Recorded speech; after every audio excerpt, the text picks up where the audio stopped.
Ano bang kailangan niyo sa akin? Hindi ba dapat ako magtanong sa inyo? Alam mo, Sarento, yung nauna siyo, si Tiniente Aklan, matalik kong kaibigan. Nabanggit nga sa akin yan ng isa sa mga tauhan mo. Pero hindi ako pinalad para makilala si Tiniente Aklan. Siguro naman nabalitaan mo na. O narinig-rinig ang pangalan ko sa mga tao yan. Baguhan lang ako rito. Pero marami na akong narinig tungkol sa'yo. Lahat masama.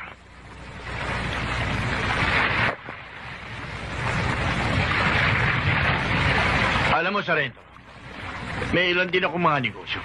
Kung maaari, paminsan-minsan, pahiramin mo naman ako ilang tauhan mo. Bilang proteksyon sa akin. Marunong naman akong tumanaw ng utang na loob eh. Lalo-lalo na sa taong katulad mo. Mabuti naman, marami kang negosyo. Sarento, oo hindi. Ano sa palagay mo? Dito mismo, pwede